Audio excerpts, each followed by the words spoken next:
Alhamdulillah hamdan katsiran thayyiban mubarakan fihi kama yuhibbu rabbuna wa yarda. Wassalatu wassalamu ala Rasulillah wa ala alihi wa sahbihi wa man tabi'ahum bi ihsanin ila yaumil qiyamah. Wa ba'd. Qala Allah ta'ala fi kitabihil karim, ya ayyuhalladzina amanu taqullaha haqqa tuqatih wa la tamutunna illa wa antum muslimun. Wa qala Rasulullah sallallahu alaihi wasallam, la fadla li 'alamin al-'ajli illa bittaqwa. Alhamdulillah, adalah pujian kepada Allah Rabbul Alamin, kata yang paling pantas kita ucapkan di pertemuan yang berkah ini, kawan. Karena nikmatnya Allah mengumpulkan kita dengan dua nikmat terbesar seorang hamba, yaitu nikmat Islam dan nikmat iman. Dan juga Allah telah mengumpulkan kita dengan dua nikmat yang sering terlupakan di antara manusia, nikmat sehat dan waktu Allah. Semoga dengan berkumpulnya kita di sini, bersuanya kita di rumah Allah ini, Allah mengampuni dosa-dosa kita semuanya dan Allah mengangkat derajat kita. Amin Allahumma amin. Tak lupa selalu kita sajikan salawat beriring salam kepada Rasulullah sallallahu alaihi wasallam yang telah mengevakuasi umat dari zaman kegelapan hingga zaman terang. Kita selalu mati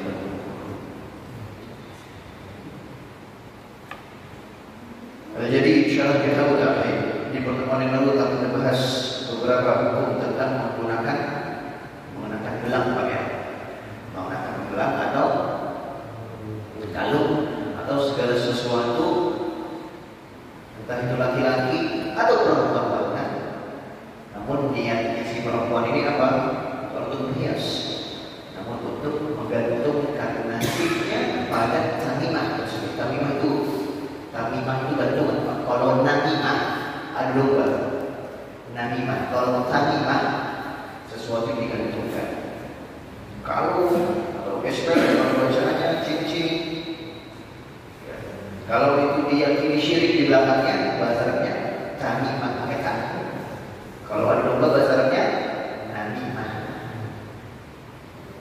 Sama seperti tiwala. Apa tiwala? Tiwala berapa? Tilawah. Beda. Tiwala beda. Kalau tilawah membaca, tilawah Al-Quran bacaan. Kalau tiwala buat dulu. Itu artinya kain yang ada tulisan rajah. Tiwala bahasa Arab. Jadi jangan bahasa beda. Ada tilawah, ada tiwala, ada tamimah, ada namimah. Kemudian mereka akan saksikan sebuah hadis yang dibawakan oleh Ahmad dalam Musnadnya, dan juga hadis ini dihukumi sahih oleh Hakim dalam Musnadnya, namun dilemahkan oleh Syekh Al-Albani karena banyak syahid di hadis ini. Akhirnya mereka belajar hadis ini dari lemah menjadi hasan di Baiti. Jadi ada hadis Pak yang menjadi lemah, namun karena banyak hadis yang senada, banyak hadis yang seirama dengan hadis tersebut, walaupun dhaif, namun pembicaraannya konteksnya sama. Naiklah hadis ini dari dhaif menjadi hasan riwayat hasan karena yang lain. Ya. Nanti kalau ada hadis hasan, kemudian banyak syawahidnya, naik jadi hasan, jadi sahih riwayat ini. Jadi tingkatan hadis itu hadis mutawatir, hadis sahih, hadis ahad, hadis hasan, hadis dhaif, hadis mawdu', hadis asal. Itu tingkatan hadis. Ya. Yang paling tinggi hadis mutawatir. Yang paling bawah hadis asal, tidak ada asalnya. Itu lebih parah daripada hadis mawdu', lebih parah daripada hadis palsu, bahkan lebih parah daripada hadis dhaif. Baik. Intinya hadis yang kita bahas sekarang, hadis ini dhaif oleh Syekh Al-Albani. Namun hadis ini banyak syawahidnya, naiklah derajat hadis ini menjadi hasan.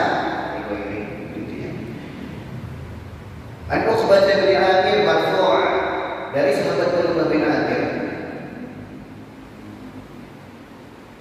atau Ibn Hajar bin Hudzaifah, annahu ra'a rajulan fi yadihi khaytun min humma. Bahwasanya ketika itu Hudzaifah bin Yaman maksudnya, ra'a rajulan fi yadihi khaytun min humma. Dia melihat seseorang yang di tangannya ada gelang dari kain, dari jahitan.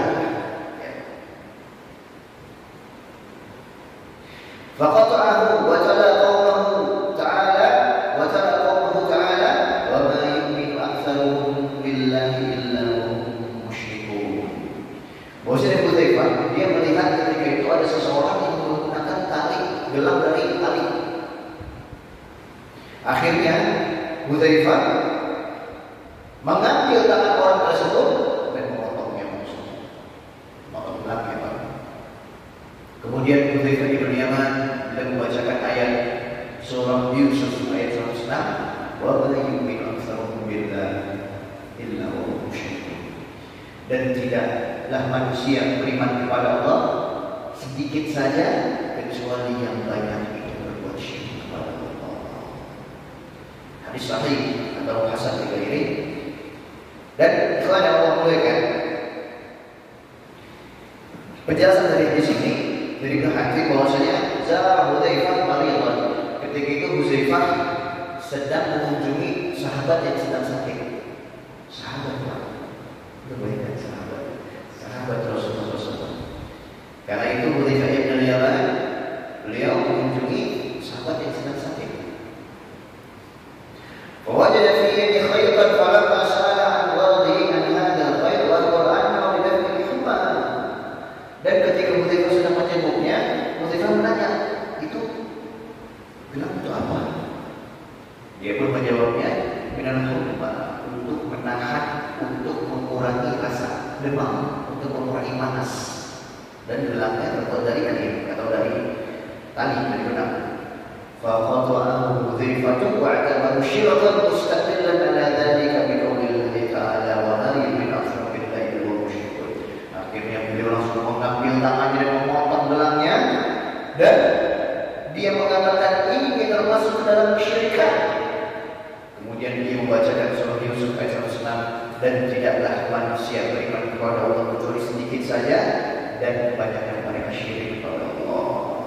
Wa ba'da ayat, maksud ayat yang adalah anna katsiran minan nasi yakunu mu'minan billah walakin yukhallidu imanahu bisyirk. Dan maksud ayat yang adalah banyak manusia ini mengaku iman kepada Allah, namun naasnya sayangnya mereka menggantungkan nasibnya kepada benda lain. Karena Allah muliakan, dari hadis ini kita mempelajari bahwasanya Hudzaifah bin Yaman itu striker kepada Rasulullah, tidak boleh syirik. Namun beliau punya hujah. Beliau mengatakan, beliau menjudge, menghakimi seorang ini sakit yang memakai gelang tersebut syirik. Beliau punya hujah. Apa? Ketika ditanya ini untuk apa, kemudian dia menjawab untuk menangkal atau meredakan rasa panas. Akhirnya apa kata Hudzaifah? Itu syirik. Dan beliau membacakan surah Yusuf yang kita baca di atas barusan. Ikhwan yang Allah muliakan, ada yang menarik di sini. Hudzaifah bin Yaman, beliau mengatakan syirik kepada pelakunya dari segi perbuatan, bukan dari mentakyid. Ini dari apa? Kita tidak boleh mengatakan orang itu musyrik walaupun dia jelas-jelas melakukan kesyirikan. Saya bagi, kita tidak boleh judge, mengatakan seseorang, menghakimi, menghukumi seseorang itu musyrik hatta walaupun telah jelas kesyirikannya. Ada cerita menarik, Syekh Al-Allamah Muhammad bin Abdullah bin Aziz bin Baz, Syekh bin Baz. Beliau tidak mensyirikkan orang-orang yang minta sujud kepada kuburan. Sujud kepada kuburan, berdoa di kuburan, sujud minta kepada kuburan. Benar-benar sujud kepada kuburan, minta kepada kuburan. Tidak ditanya oleh Syekh, apakah mereka syirik? Mereka tidak. mereka belum dikatakan musyrik. Kenapa? Beliau mengatakan satu-satunya keadaan kita boleh menjudge seseorang itu adalah pelaku kesyirikan dan orang yang musyrik dengan syarat 3. Yang pertama, ba'da izalatul syubhat. Yang kedua, izalatul syubhat, ba'da izalatul syubhat wa iqamatul hujjah wa kufrul Allah. Yang pertama, kita harus menerapkan dia dulu, kita harus menerapkan syubhat dia dulu. Karena bisa jadi di benaknya itu dia itu terpatri, dia tercetak memang sedari dulu memang seperti itu orangnya. Syubhat itu bahaya di bagi orang Islam. Katanya kata seorang tabi'in, asyubhatu qatafah wal qulubu bid'ah. Sungguh syubhat itu menyambar-nyambar dan hati manusia itu lemah. Bisa jadi dia melakukan itu karena nggak tahu hukumnya dari awal. Pak, beda ya. Beda orang yang nggak tahu dan orang yang nggak tahu. Kalau orang nggak tahu memang dia nggak ada dalil di benaknya itu. Saya besar di lingkungan yang memang mereka meminta sujud kepada kuburan. Dia besar di situ memang. Dan nggak ada dalil yang datang dari luar masuk kepalanya mengatakan ini syirik, ini kufur, nggak ada. Inilah yang dikatakan al-udhru bil jahl. Diberikan uzur karena kebodohan. Contohnya siapa? Orang-orang pedalaman, orang-orang yang mereka tertinggal, nggak ada fasilitas dakwah, nggak ada dai yang di sana. Ya. Karena tugas kita adalah yang pertama tadi apa? Izalatul syubhat, menghilangkan syubhatnya dulu. Kemudian setelah izalatul syubhat, iqamatul hujjah. Kita berikan hujjah kepadanya, kita berikan dalil kepadanya. Syubhatnya sudah hilang, kita hilangkan dulu syubhatnya, kita hilangkan dulu harap di pikirannya itu. Ya. Kemudian kita dirikan hujjah. Nah ini kita hanya minta kepada Allah. Hatta orang-orang yang meminta kepada selain Allah, mereka sejatinya orang-orang yang sujud kepada kuburan itu, mereka dalih, mereka pembenaran mereka, kita tidak minta kepada kuburan, namun kita jadikan kuburan ini sebagai wasilah perantara untuk sampai kepada Allah. Dan ini Rasulullah SAW.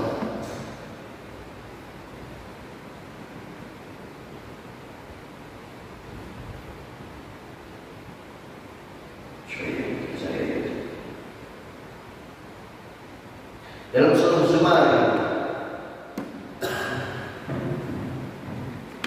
ayat 3, dalil bahwasanya orang yang berdalih menggunakan pembenaran bahwasanya kita sujud kepada kuburan, kita tidak sujud kepada kuburan ini, namun kita lewat perantara ini dia nantilah yang menyampaikan kepada Allah. Allah bantah dalam surah Zumar ayat 3. Ala lillahi dinul khalis. Ketahuilah bahwasanya agama yang murni milik Allah. Walladzina takhudhu min dunihi awliya, dan orang-orang yang mengambil wali, mengambil perantara selain Allah, ma na'buduhum illa liqarribuna ila Allahi zulfa. Mereka tidak mengatakan kami melakukan ini kecuali agar menjadi taqarrub, wasilah agar lebih dekat kepada Allah. Apa kata Allah? Innallaha yahkum bainahum fima hum fihi yakhtalifun. Sungguh Allah akan menghukum mereka tentang apa yang mereka selisihi. Innallaha la yahdi man huwa kadhibun kafar. Sungguh Allah tidak akan memberikan petunjuk kepada orang-orang yang berdusta dan orang-orang yang kufur. Dan bahwasanya itu masuk dalam kekufuran. Apa korelasi dengan hadis kita sekarang ini? Jadi maksudnya ketika kita memandang seseorang untuk melakukan kemungkaran, kesyirikan, hatta kekufuran, kita tidak boleh menjudge dia, namun kita harus mendirikan, menghilangkan syubhatnya dan mendirikan hujjah kepada dia. Nah, setelah itu kita lihat apakah dia melakukan itu mengaku dirinya bahwasanya saya melakukan kesyirikan, kekufuran atau tidak. Inilah yang diungkapkan oleh para ulama dengan kufrun bawah. Bahwa itu bahwa bahasa Arab bukan bawah, bukan bawah.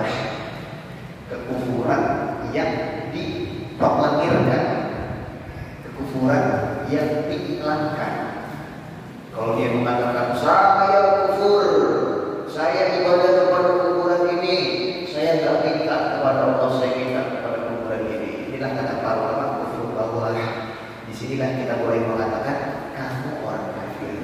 Kenapa? Karena dia sendiri yang mengatakan saya. Namun kalau ada orang sahabat kita, saudara kita, ikhwan kita, contoh antum ada orang yang minta kepada selain Allah atau memberikan sesajen kepada selain Allah, memberikan kurban tabarruk kepada selain Allah, kita nggak boleh mengatakan syirik kafir, syirik neraka. Nggak boleh, Pak. Sungguh zaman sekarang orang mudah mengatakan demikian. Anda baikkan Syekh bin Baz, Ibn Baz, beliau mengatakan orang yang benar-benar sujud kepada kuburan, sujud kepada kuburan. Beliau tidak mengkafirkan orang itu, belum kafir. Inilah dalil kita tak boleh mengkafirkan orang secara kafir, secara perorangan. Kamu kafir, kamu tidak boleh. Namun kita cuma mengatakan pengakuan menjerumuskan kepada kekufuran. Kemudian dia berkata di sini, apa faedah yang bisa diambil? Izalatul munkar bil yadi walau lam yakun sahibuhu.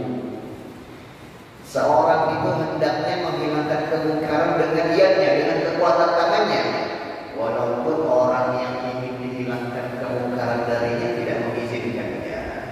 Maksudnya apa? Kalau antum punya kuasa, antum punya kemungkaran, hilangkan.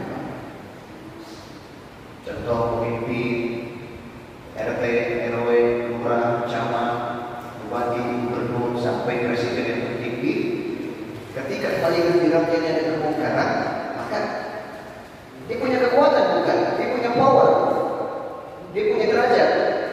Dia tak usah izin, maaf, ini perlakuan kamu, ini bukan salah, saya izin buat bilang ini, tak usah. Karena dia memang sedari awal berkuasa di atas orang tersebut.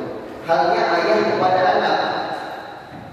Ketika seorang ayah melihat anaknya melakukan kemungkaran, sang ayah boleh memukul. Gak usah izin dulu, ayah boleh ya, nggak salah tidak. Karena kita memang dari awal masuk. Dari awal kita ditanya, dari awal kita lah yang tanggung jawab. Bersabda, kullu ra'i wa kullu mas'ul ra'iyatihi. Setiap kalian adalah pengembala atau pemimpin, dan kalian akan ditanya apa kepemimpinannya. Wal abu mas'ul, dan seorang ayah itu mas'ul, ketua yang akan ditanya nanti di antara rumahnya. Dan seorang ibu ditanya tentang anak-anaknya, dan seorang pembantu ditanya tentang harta majikannya. Ditanya semua. Huzaifah bin Yaman, kenapa beliau memang ngomong aja padahal belum izin? Karena beliau punya kekuasaan. Sahabat senior. Ya. Kemudian kedua,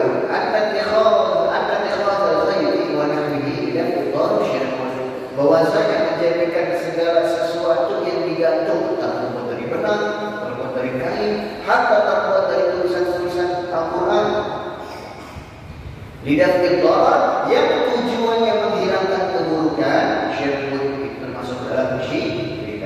Masa syirik itu kan yang digantung sama dia ayat Quran. Itu ketika dibuka benar kok ayat kursi tulisan Allah. Saat ini ayat Quran berapa? Allah Subhanahu wa taala berfirman, "Wa ma anzalna dan tidaklah kepada kalian illa liyadabbaru ayati Al-Quran tersebut kecuali untuk ditadabburi, dibaca. Quran itu bukan buat digantung, bukan buat dihias. Bukankah ada hadis yang mengatakan boleh seorang warqiyah menangkal penyakit dari diri dengan Quran? Iya, dengan dibaca, bukan digantung. Anda ingat ceritanya? Ketika seorang sahabat yang mulia, Abu Sa'id Al-Khudri, ketika Abu Sa'id Al-Khudri, beliau dan para sahabat yang lain diminta untuk menyembuhkan seorang sepuh di sana, seorang ketua tempat di sana. Namun karena sebelumnya mereka diminta untuk menjamu para sahabat, kampung ini nggak mau. Akhirnya kampung ini bilang, ya udah, kalau kamu bisa nyembuhin ketua kami akan berikan kalian tumpangan atau kalian mati dan kami akan berikan kalian daging unta. Akhirnya Abu Salahuddin membacakan kepada mereka surah Al-Fatihah. Makanya Al-Fatihah itu punya banyak nama. Ummul Quran, Sab'ul Mathani, kemudian Asy-Syafiyah, Al-Kafiyah, Asy-Syafiyah. Akhirnya Abu Salahuddin pun membacakan surah Fatihah kepada pemimpin tersebut, akhirnya Pak sembuh. Akhirnya diceritakan lagi kepada Rasulullah SAW. Apa kata Rasulullah? Dari mana kamu tahu Abu Sa'id bahwasanya Al-Fatihah ini bisa menyembuhkan? Ya. Rasulullah SAW yang mengajarkan. Dan apa kata Rasulullah? Wadribu alaikum bisahmin. Ya udah, terima hadiahnya, tapi jangan lupa kirim ya dari bertanya kepada saya, kata Rasulullah SAW. Dan itu boleh Al-Quran itu dijadikan alat untuk meruqyah, dibaca bukan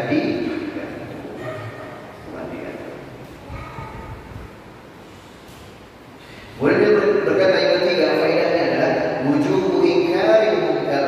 Setidaknya seseorang itu wajib mengingkari yang munkar. Ikhwan yang Allah muliakan, disifat ini Pak.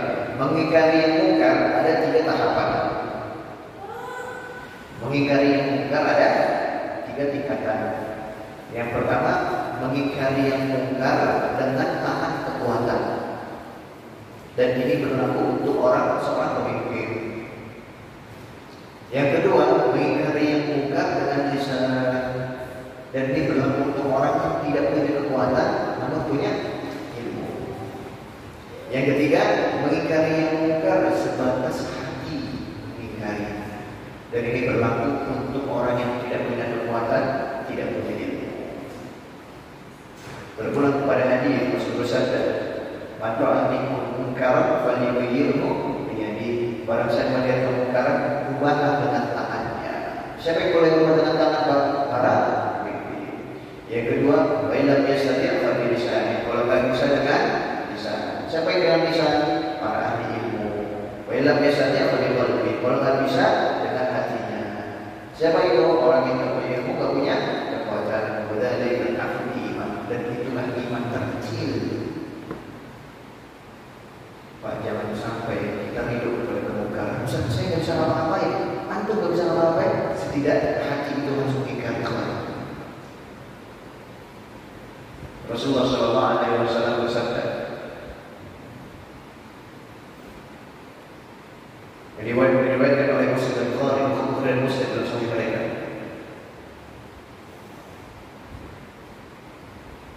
Lau kana an-nas kalau manusia minhum ra'ahum munkaran dari mereka melihat kemungkaran, falam yughayyiru, dan mereka tidak berubahnya.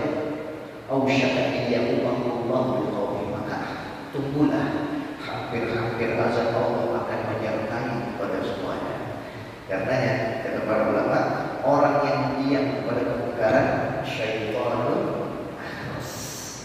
Orang yang ada orang di sampingnya mabuk, ada orang di sampingnya bermaksiat, namun dia diam aja. Dan urusan gua ini. Tapi kata para ulama, itu yang diam syaitanun akhras. Itu yang diam itu syaitan tapi bisu. Syaitan bisu itu. Syaitan ganggu, nggak bisa ngomong. Dalam hadis Rasulullah SAW bersabda,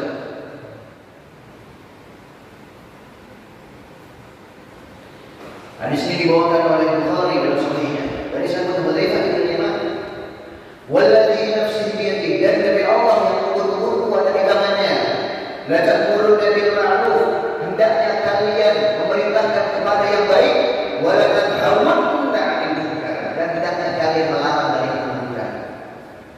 Kalau antum yang dari bahasa Arab, kalau melihat teks hadis ini, la ta'muruna bil ma'ruf, ada nur. Dalam bahasa Arab kita taukid anak-anak.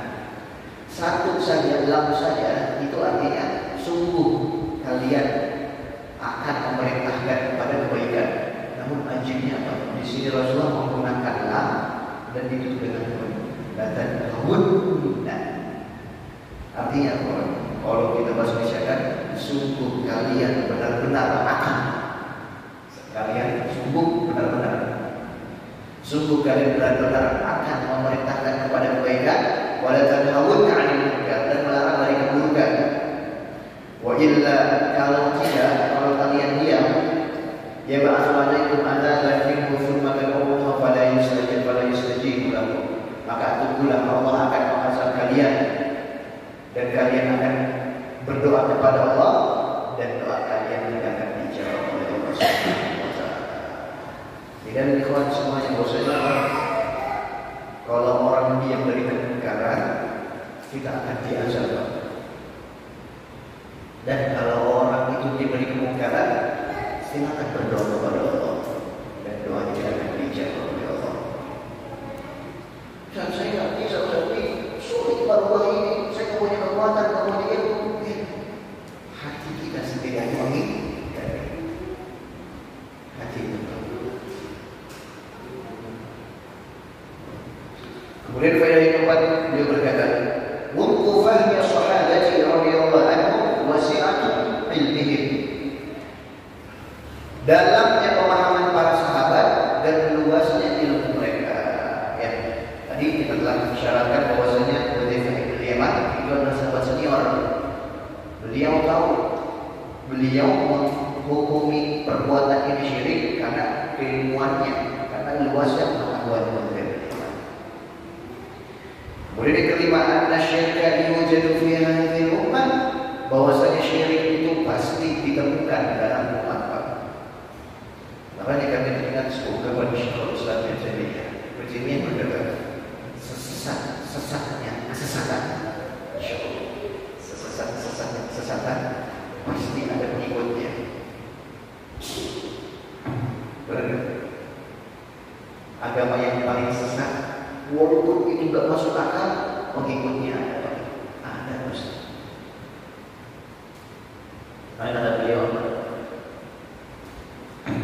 kalau ada agama Majus itu agama yang menyembah matahari, ya itu masih maklum lah, mereka masih punya hujah walaupun mereka salah juga. Kenapa? Karena matahari itu kan sumber kehidupan, ya. Matahari itu kan memberikan kehangatan. Karena yang mungkin dari kesalahan pemikiran mereka itu mereka menggunakan matahari. Namun intinya matahari masih memberikan faedah untuk maksudnya. Namun ada agama yang kesesatan itu diwarnakan. Contohnya apa? Menyembah sapi.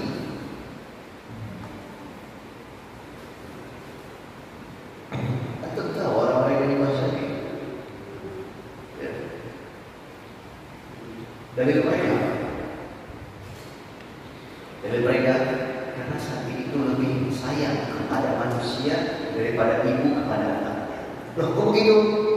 Oh iya, kalau ibu ngurus anaknya, nyusuin anaknya, mengayomi, membesarkan anaknya, pasti mengharap agar anaknya berbakti kepada ibu tersebut ketika sudah dewasa.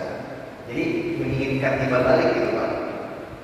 Namun sapi, kata mereka, sapi itu memberikan susu kepada kita potong, memberikan daging, dia mengharap apa-apa kepada kita. Ini dari bahwasanya sapi itu lebih ikhlas daripada ibu kepada anaknya. Di mana anaknya itu? Menyembah baju. Coba ya.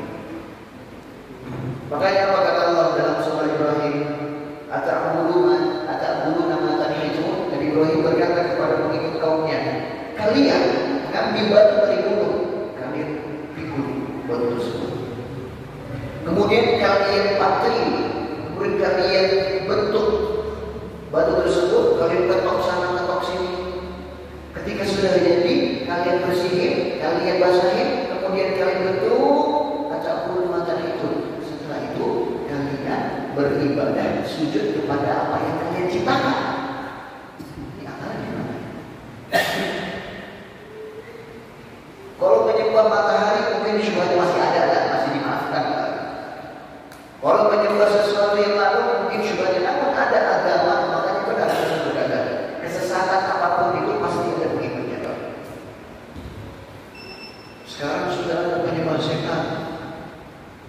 Penyembah setan kan? Bahkan kebanyakan orang-orang kaya yang menyembah setan. Biasa, di mana logikanya di situ? Ya. Karenanya sungguh hidayah Islam, hidayah iman, hidayah sunnah itu hidayah iman. Dan berguna akal itu kalau kita sudah kalau seorang itu sudah dihambatkan oleh sesuatu yang tidak sesuatu. Kemudian yang terakhir yang berkaitan dengan anna qalba syakhsi qad yastami'u fihi iman wa syirik. Bahwasanya seorang mukmin itu bisa berkumpul dalamnya hati, dalam satu hati itu keimanan dan kesyirikan. Pak, saya ingin bertanya. Kalau ada orang yang melakukan keimanan, ada orang beriman, kemudian dia bermaksiat. Dia bermaksiat. Ya, pertanyaannya, ketika dia bermaksiat, apakah keimanannya masih ada dalam hatinya? Silakan jawab. Ada orang mukmin, sholat, namun dia berzina. Nah, ketika sedang berzina itu, apakah dia sedang beriman atau tidak?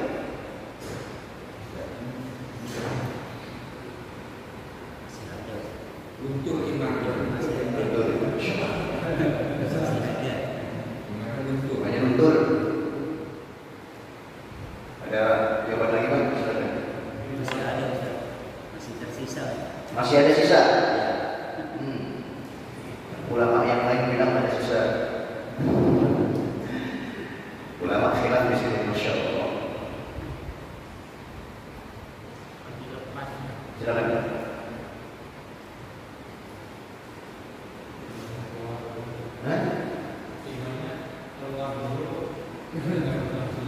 Keluar dulu, masuk lagi setelah itu. Jadi orang itu beriman, ketika berzina, lagi syirik berarti itu. Ya. Setelah zina, udah capek, masuk lagi gitu. Ya. Silakan Pak, Bapak. Ada bola terus ya. Hah? Imannya lagi turun. Dan lagi? Imannya lagi lepas. Iman.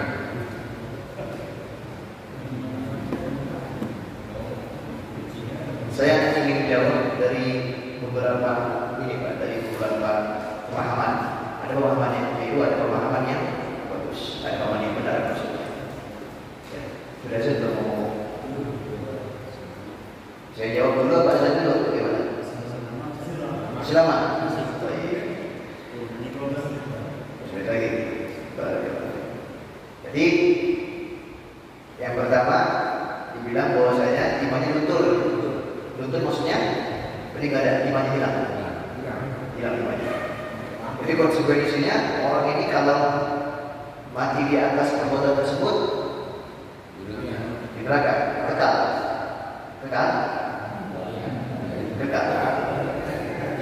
Oh, antum bilang luntur, kalau luntur berarti beriman. Ada timbangan. Antum bilang imannya berkurang. Ya, berkurang. Baru dibilang apa? Dia ketika berzina lagi syirik itu, lagi di luar keislaman, di luar keimanan. Setelah udah puas, udah capek, muslim lagi, gitu. Itu ada orang mulia. Adapun pendapat orang Khawarij, mengatakan orang yang melakukan zina, orang yang sedang berzina, kemudian melakukan zina, maka imannya luntur. Berarti kalau dia mati, konsekuensinya kekal di dalam neraka. Dan ini pendapat yang sama. Dan ini pendapatnya orang Khawarij. Orang Khawarij itu yang suka bunuh-bunuhnya orang itu loh. Mereka bertakbir Allahu Akbar, yang dibunuh orang Muslim. Orang Khawarij. Ya. Kalau kita katakan imannya luntur, berarti ketika dia berzina kemudian dia mati, konsekuensinya dia kekal dalam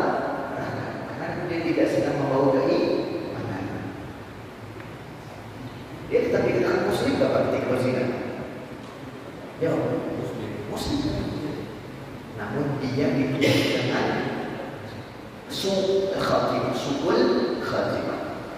Namun kata muslim, makanya ulama sepakat orang yang mati dalam keadaan zina, hatta dia membunuh kemudian dia mati, ulama sepakat selama dia tidak syirik, dia masih berpotensi masuk syurga. Kemudian antum bilang tadi keimanannya berkurang. Ya, ketika dia sedang berzina, keimanannya berkurang. Ya benar. Pendapat ini benar. Makanya kata Rasulullah, al-iman yazidu wa yanqus. Iman itu nambah dan berkurang. Nambah ketika dia sedang taat, berkurang ketika sedang bermaksiat. Namun dilengkapi dengan perkataan sudah ditepati tadi.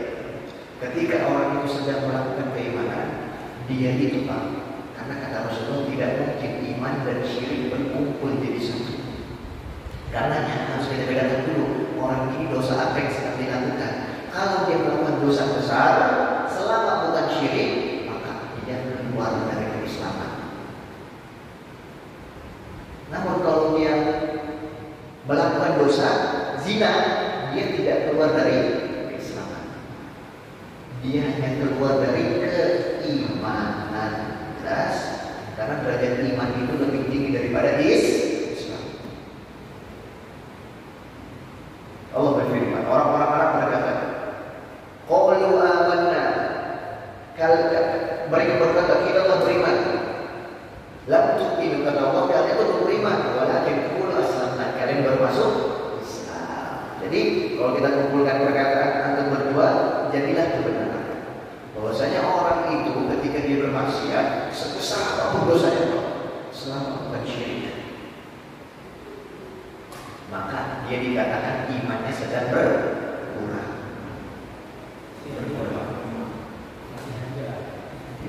Kalau dia mati, kalau dia lagi zina mati lah.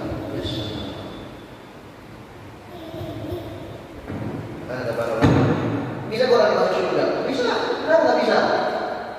Bukankah dia masih bertauhid kepada Allah? Itulah kata bahasa para ulama membahasakan ushul muwahhidin, orang-orang ahli tauhid yang bermaksiat. Masih ahli tauhid bukan? Namun ketika dia berzina, dia tidak dikatakan orang beriman, hanya orang Islam. Tapi kalau dosa yang dia sedang lakukan itu dosa syirik, misalkan dia lagi syirik, Pak, dia beriman, sholat sebelumnya, setelah itu dia sujud kepada kuburan atau dia minta kepada kuburan, menuhankan, memutuskan kuburan. Ketika itulah dia jauh keimanan dan keislaman dari hatinya. Kalau dia mati di atas keadaan tersebut, baru kita ambil pendapat itu. Dia kekal dalam neraka. Wallahu a'lam bishawab. Itu penjelasannya, Pak. Jadi maksudnya intinya kita harus tahu dulu dosa apa yang dia lakukan. Kalau dosanya syirik yang dilakukan, kalau selesai, kacau itu. Jadi dia keluar dari Islam, keluar dari iman ya. Kalau dosa syirik yang dilakukan. Namun kalau cuma dosa besar, Pak, jangan mentang-mentang saya bilang dosa besar berarti kalau enggak, masalahnya dosa besar itu dosa besar jika dibandingkan kesyirikan itu dahsyat sekali. Syirik adalah zulmun alim, semua syirik dosa yang sangat dahsyat. Namun kalau dia melakukan kesyirikan, hilang Islamnya, hilang imannya. Kalau dia melakukan dosa besar selama tidak kesyirikan, maka tetap dikatakan orang muslim. Alhamdulillah. Kalau kita dengarkan jawaban dari para ulama kita, Masya Allah. Yang intinya adalah ikhwan, bahayanya dosa syirik. Itu bahaya. Ketika lagi syirik, dia lagi keluar. Berarti orang ketika syirik. Makanya kalau tahu wala tamutunna illa wa antum muslimun. Jangan mati kafir Islam. Karena teringat sebuah hadis bukan bertelevisi. Inna Allah ila arada mawdu'un amin yarja'u fi hajat. Kalau Allah ingin mencabut nyawa seorang hamba, Allah akan membuatnya pergi ke suatu tempat. Hati-hati. Suatu hari kita pengen bermaksiat, hati-hati. Bisa jadi itu adalah tempat Allah mematikan kita. Waliyahulillah.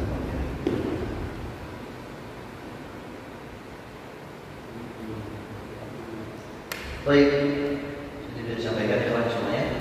Jika ditanyakan, tolong bersyukur. Silakan. Silakan. Assalamualaikum.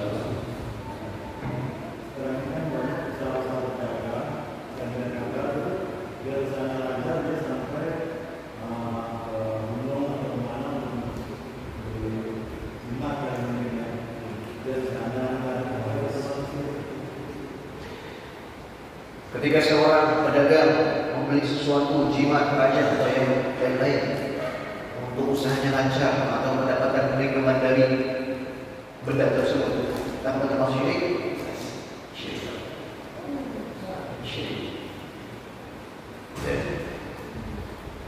Karena dia mengambil kekhususan Allah dan ditaruh kepada benda lain. Ingat arti syirik apa? Arti syirik itu menyamakan Allah dengan makhluknya atau menyamakan makhluk dengan Allah di sesuatu yang menjadi kekhususan Allah, ciri khasan Allah. Dan dari ciri khas Allah apa? Memberikan rezeki. Yang mengambil haknya Allah ditaruh di jimat tersebut, syirik. Kalau orang ingin mandi di atasnya, maka tidak akan masuk syurga dia beribadah. Namun syaitan main di sini, Pak. Tapi benar ketika dia pakai jimat itu, usahanya lancar. Bukan berarti mujarab, bukan. Ada orang misalkan sebelum judi bismillah dulu, tahajud dulu. Oh berarti tahajud saya diridhoi oleh Allah. Bukan. Berarti bismillah saya sebelum judi Allah ridho kepada saya. Kenapa? Apa kata Allah? Dan syaitan menghiasi amalan-amalan kalian. Disitulah cobaannya di situ. Jadi maksudnya apa? Allah itu ingin melihat kita merintih, menghamba imannya. Bukan berarti ketika kita sukses, uang kita banyak, itu tanda cinta seorang hamba, tanda cinta Allah kepada seorang hamba, bukan. Karena bisa jadi Allah cinta kepada seorang hamba, namun Allah cukupkan, bahkan Allah perhatikannya. Ya, Allah ada syirik itu, dijauhkan seperti itu. Allah ada lagi bang, silakan.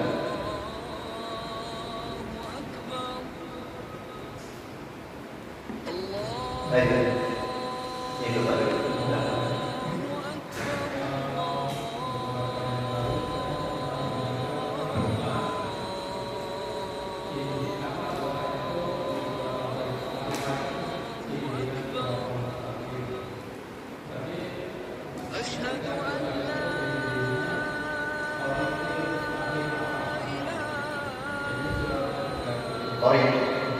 Sorry, dibaca itu apa? Dibaca itu kapan? Setelah sholat. Baca mirip maksudnya zikir.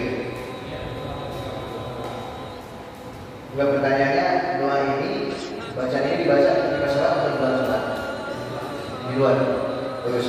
Kalau ada orang yang baca Al-Fatihah ihdinas shiratal mustaqim, sirat sirat. Sirat itu jalan, thariq itu jalan, masalah sama aja. Namun ulama sepakat yang mengganti Al-Quran kufur. Kalau dia dibaca dengan itu yakin bahwasanya Al-Fatihah dengan ini bisa diganti kufur, Pak. Namun kalau dia hanya berdoa, Allahumma hdina shiratal mustaqim, boleh, tidak masalah. Dan artinya benar. Namun kalau keyakinannya Allahumma hdina shiratal mustaqim, jadi doa bagaimana? Hdina shiratal mustaqim, bukan sirat. Enggak, karena bukan doa dengan Al-Fatihah. Karena emang bisa bahasa Arab, akhirnya merangkai kata dengan bahasa Arab. Tapi kalau dia, ini kan belum begitu, karena Fatihah mau diganti. Apa kata Allah? Walau taqawwala 'alaina ba'da aqawil, la'akhadna minkum bil yamin tsumma laqata'na minkum watin. Kalau Muhammad itu Allah mengancam Rasulullah. Allah mengancam Rasulullah. Kalau Muhammad mengganti Al-Quran, la'akhadna minkum bil yamin, akan kami cabut nyawanya Rasulullah. Pada bapak Nabi wajib dan akan kami potong ulang-ulangnya. Pamalikan dan kalian tidak akan bisa menahan kalimatnya. Rasul saja tak boleh berdoa, apalagi kita. Tapi kalau dia berdoa, anak pesantren bisa bahasa Arab, tapi dia merangkai kata dengan itu. Kita ceritanya, kalau begitu, nanti bisa bahasa Arab, dengan merayu Allah dengan bahasa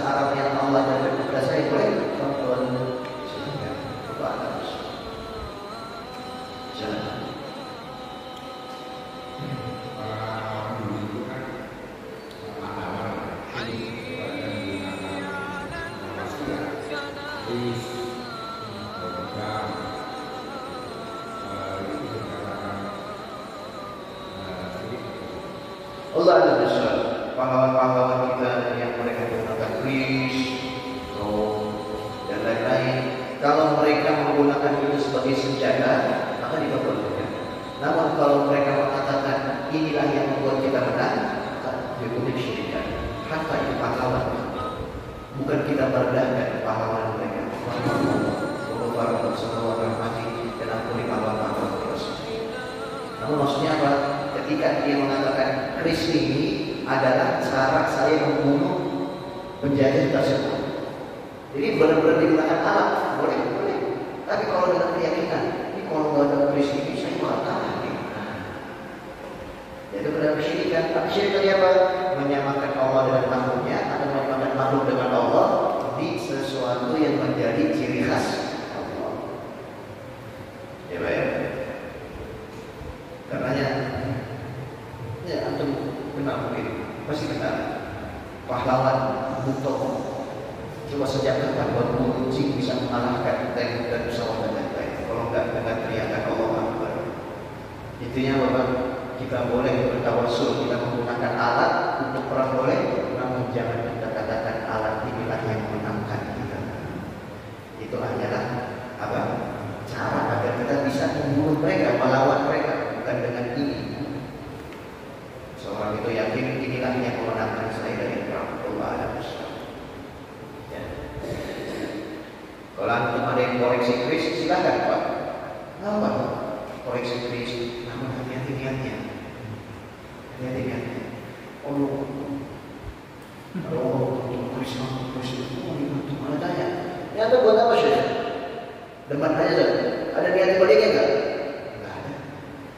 Tapi kalau melihat ini orang jadi takut. Itu termasuk syirik kan? Karena katakan bisa jatuh dalam kesyirikan. Bisa jatuh. Tapi kalau antum dari awal niatnya adalah koleksi dan lain-lain, ya masalah silakan Pak. Antum a'lam bima dunia bukan Rasulullah. Kalian lebih tahu perkara dunia kalian. Silakan antum beli ini, itu tapi jangan dibawa ke dalam kesyirikan. Ya, atau koleksi keris atau koleksi apa? Boleh silakan. Hati-hati kira-kira. Allah. Ya, cukup ya. Kita sudah bermajelis.